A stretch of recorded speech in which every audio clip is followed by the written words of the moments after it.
जी dear students, कैसे हैं आप। आज हम बात करेंगे आपसे चैप्टर नंबर 14 एनवायरमेंटल केमिस्ट्री। जो है ये एक बड़ा टॉपिक है, उसमें जो सब टॉपिक है that is the chapter atmosphere.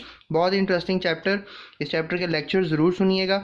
लेकिन अभी जो मैं आपसे बात करने लगा हूँ that is basically the short question answer जो आपकी एक्सरसाइज में मौजूद हैं, उनके तमाम आंसर की तरफ चलते हैं।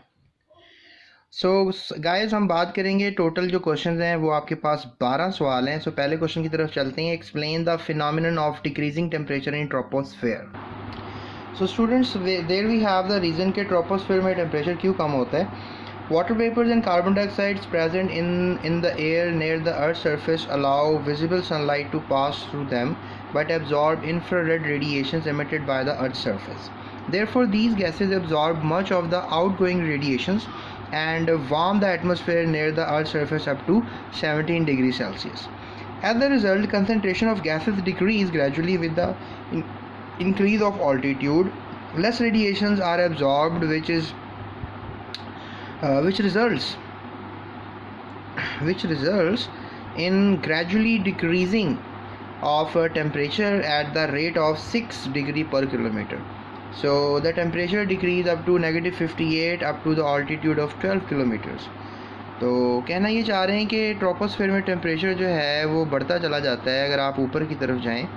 तो ऐसा इसलिए होता है क्योंकि इज़ जस्ट बिकॉज कि जो वाटर वेपर्स हैं, कार्बन डाइऑक्साइड है, वो किसी हद तक ट्रोपोस्फेयर के अंदर तमाम जो सूरज से आने वाली रेडिएशंस हैं वो एब्जॉर्ब करते हैं, जिस वजह से फ़िलहाल ट्रोपोस्फेयर का टेम्परेचर 17 डिग्री तक होता है। लेकिन ये डिक्रीज़ होता है, यानी जैसे जैसे ऊपर जाते हो 12 किलोमीटर से ऊपर जाओगे तो इवन आपको ये टेम्परेचर नज़र आएगा। ऐसा इसलिए क्योंकि with the rise of altitude temperature कम इसलिए होता है क्योंकि ये जो वाटर वेपर्स हैं, कार्बन डाइऑक्साइड है, अर्थ के करीब ज़्यादा होते हैं और ऊपर जाओ तो इनकी concentration carbon dioxide water vapours की जो है वो क्या होना शुरू हो जाती है, कम होना शुरू हो जाती है। So that's why you can say कि ऊपर जाते हुए जो है टेम्परेचर कम होना शुरू हो जाता है। क्योंकि मैं आपको एक बात पता चलूँ, ये ग्रीन हाउस गैसेज हैं, कार्बन डाइऑक्साइड वाटर वेपर्स, अगर ये कम होना शुरू हो जाएंगे तो डेफिनेटली हीट एब्जॉर्ब करने वाला कोई एजेंट नहीं होगा। तो इसलिए अर्थ के ऊपर चल जाने से, जहाँ पर आपको बादल भी कंडेंस हुए नज़र आ रहे होते हैं, वहाँ पर टेम्परेचर तकरीबन -58 डिग्री सेल्सियस होता है। सो आई होप आपको ये बात समझ में आ गई। अगर नहीं भी आई तो आप मेरा लेक्चर सुने, इंशाल्लाह आपको टोटली क्लियर हो जाएगा। सेकेंड क्वेश्चन है, what is the difference between primary and secondary air pollutants. So these are the waste or exhaust products driven out because of combustion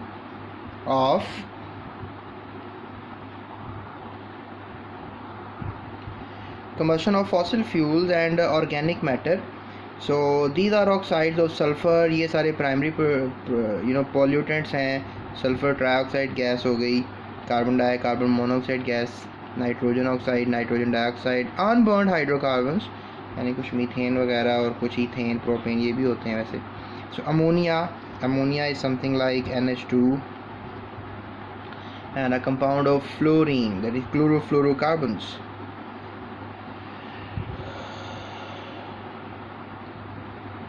so these are chlorofluorocarbons, और ये भी हो सकते हैं।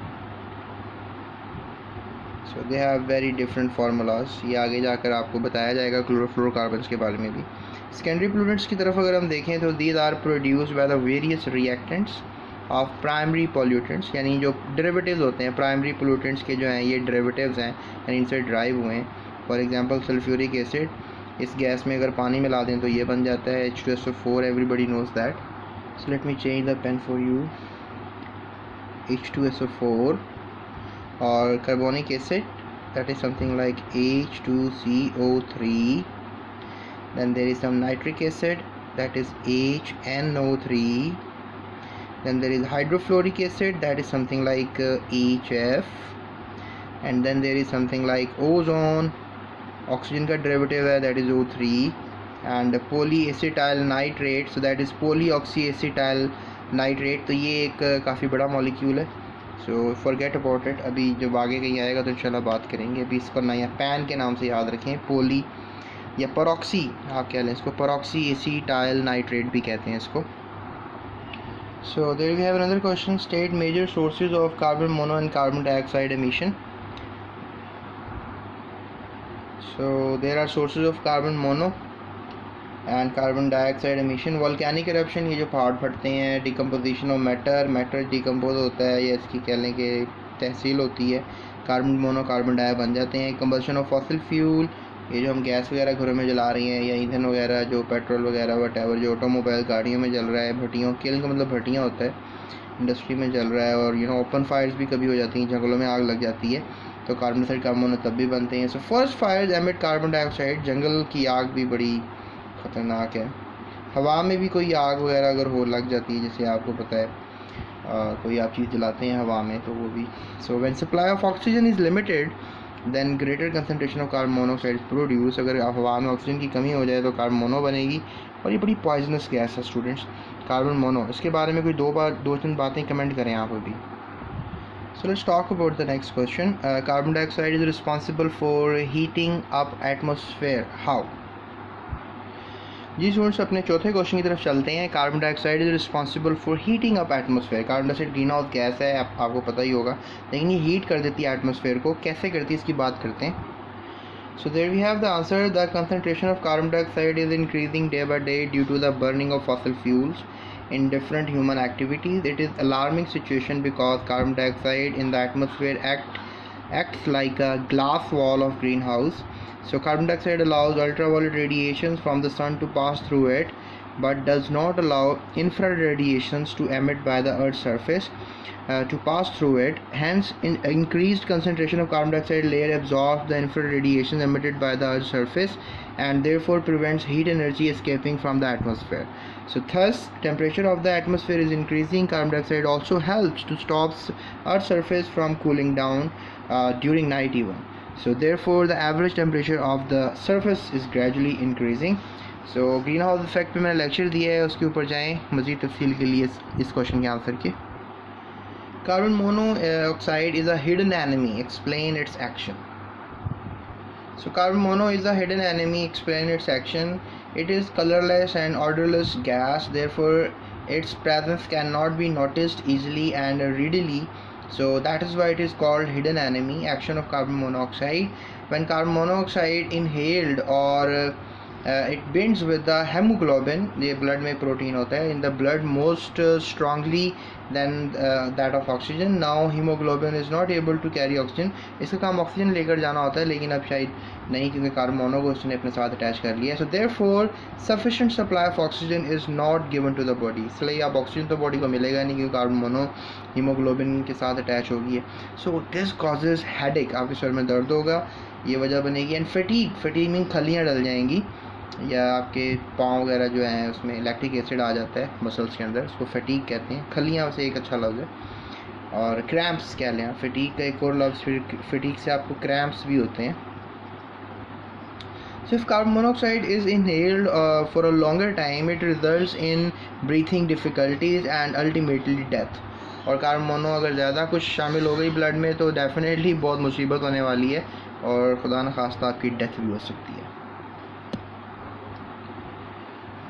What threats are to human health due to sulfur dioxide gas as air pollutant? So threats to human health due to sulfur dioxide gas. Sulfur dioxide causes suffocation, इसे घुटन कहते हैं, suffocation होती है, irritation, बहुत ज़्यादा आप सांस नहीं आ रहा होता, आपको जिस्म में बहुत ज़्यादा प्रॉब्लम हो रही होती है, बेचैनी लगी होती है, इसे इरिटेशन कह सकते हैं, किस्म की इरिटेशन होगी आपको, you will not feel comfortable.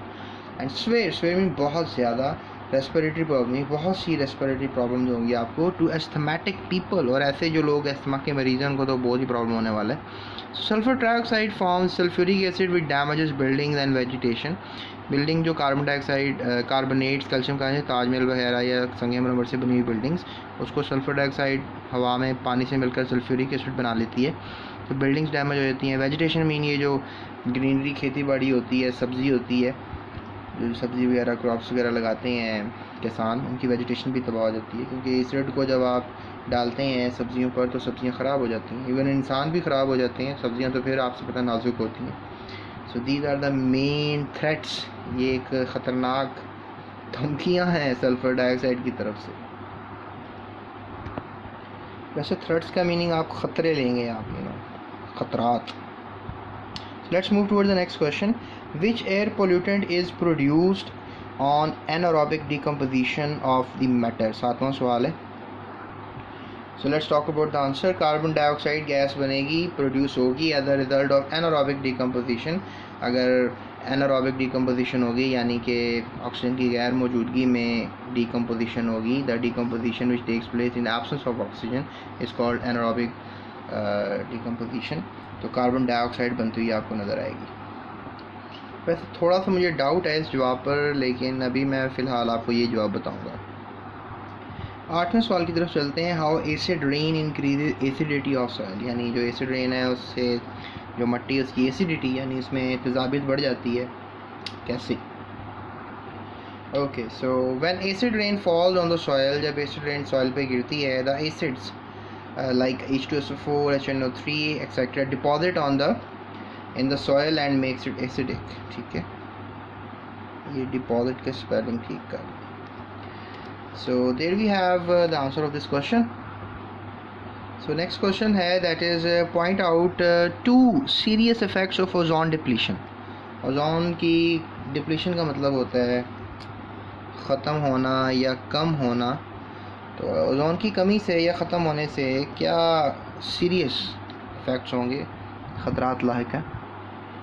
So ozone depletion enables ultraviolet skin cancer होगा स्टूडेंट्स. इन्फेक्शियस डिजीज़ बढ़ जाएंगी, आपकी फूड चेन में डिस्टर्बेंस आ जाएगी, क्लाइमेट चेंज हो जाएगा. बहुत से सीरियस इफेक्ट्स हैं और ये काफ़ी इंटरेस्टिंग क्वेश्चन है. ये आप बोर्ड के लिए लाजमी तैयार कीजिएगा. So it's a board short question. ठीक है, बोर्ड शॉर्ट क्वेश्चन है ये. सो ozone depletion enables skin cancer में हो जाएगा जब. तो अल्ट्रावायलेट रेडिएशन जो ओजोन नहीं होगी तो अल्ट्रावायलेट रेडिएशन जो है वो ज़मीन पर आएंगे sun to reach the earth which can cause skin cancer to human being and also to animal. So infectious disease फैलेगी जैसे कि मलेरिया. आपको मलेरिया 9 में आपने अगर बायो पढ़ी थी तो आपको काफ़ी तफसील में पता होगा मलेरिया के बारे में. ये मच्छर से काटने से जो इंसान बीमार होते हैं क्योंकि उनके जिस्म में एक माइक्रोब चला जाता है. मलेरिया के मच्छर एक माइक्रोब रखते हैं अपने पेट और मुंह में, दैट इज़ प्लाज्मोडियम. ठीक है, तो ये प्लाज्मोडियम जो है इससे आपको कह लो कि प्रॉब्लम होता है. So disruption of food chain, it can change the life of plant disrupting the food chain. ये जो प्लांट्स की लाइफ है उसको चेंज कर देता है. फूड चेन भी ख़राब हो जाती है क्योंकि डेफिनेटली आपको पता है कि अगर आप लेट्स से दैट मुर्गियाँ खा रहे हो तो मुर्गियों ने दाना खाना है, तो मुर्गियों को दाना नहीं मिलेगा तो मुर्गियाँ नहीं बड़ी होंगी, मुर्गियाँ नहीं बड़ी होंगी आपको मुर्गी नहीं मिलेगी खाने को. तो एक चेन डिस्टर्ब हो रही है फूड की. So change in climatic atmosphere climate में चेंज आ जाएगा. So it can change the wind patterns. यानी विंड पैटर्न जैसे आपको पता है कि गर्मियाँ जून में आती है तो गर्मियाँ दिसंबर में आएंगी, तो आप बड़े हैरान हो जाओगे इस बात से. पर ऐसा कुछ हो सकता है अगर ओजोन ना हो. So resulting in climatic changing all over the world, specially in Asia. देखो एशिया का नाम लिख भी रहे हैं. एंड पैसिफिक हमारे पास मुख्तलिफ रीजन है अर्थ के ऊपर. पैसिफिक भी रीजन है, will be the most affected region. यहाँ पे बर्फ़ वगैरह बहुत जमी हुई है. So facing climatic induce migration of the people crisis. और फिर ये क्या होगा, जब क्लाइमेटिक चेंज आएगा तो फिर लोगों को भी माइग्रेट करना पड़ेगा एक जगह से दूसरी जगह. स्टूडेंट्स नेक्स्ट क्वेश्चन है, how ozone layer forms in stratosphere. So ozone stratosphere की बात हो रही है. So it is a allotropic form of oxygen. वैसे आप ना भी लिखें क्योंकि हमने फॉर्मेशन की बात करनी है. क्वेश्चन में सिर्फ फॉर्मेशन की बात की गई है, लेकिन अगर लिखना चाहें तो इट्स गुड.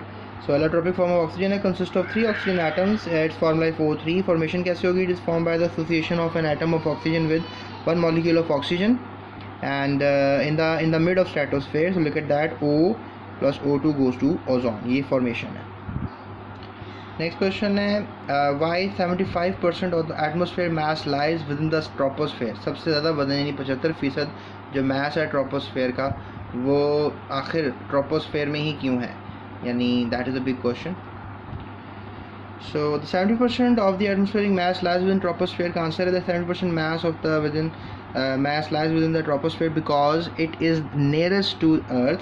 ट्रोपोस्फेयर आपको पता है नियरेस्ट टू अर्थ है. ग्रेविटी की वजह से क्या हो रहा है कि जो एयर है concentrated near the earth surface है, यानी जो अर्थ है उसके गिर्द ही कह लो आप सारी हवा जो है वो धंसी हुई है. सारी हवा जो है वो मतलब ज़्यादा आपको अर्थ के करीब ही नज़र आती है लाइक दिस. और अगर आपको कि ऊपर नहीं है तो ऊपर जो है इसकी कंसनट्रेशन क्या है, कम है. So that makes an idea कि जो ट्रोपोस्फेयर है उसमें तकरीबन 75% जो है वो मास लाई करता है. So let's move towards the last question but not the least question. How ozone layer is being depleted by the chlorofluorocarbons, right?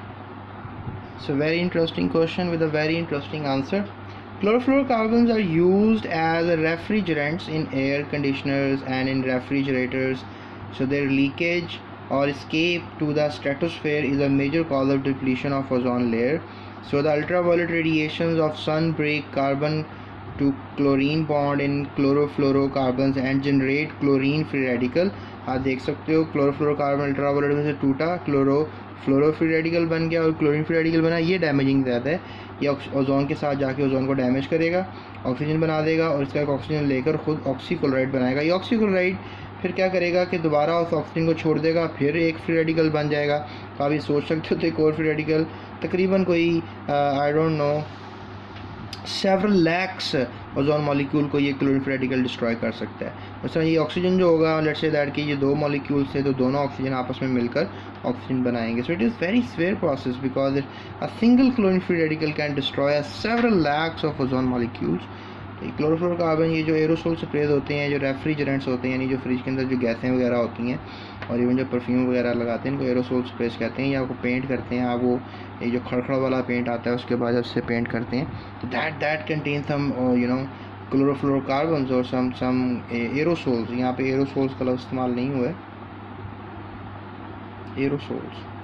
सो ये जो लफ्ज़ है दैट इंडिकेट्स अस कि भाई ये क्लोरोफ्लोरोकार्बन जो है इनसे निकलते हैं, दैट इज़ नॉट गुड. ये क्लोरीन फ्री रेडिकल बनाते हैं, ये मतलब एक ही ऊपर चला जाएगा हवा में, ओजोन के पास चला जाएगा, तो ये बड़ी प्रॉब्लम कॉज करेगा स्टूडेंट्स.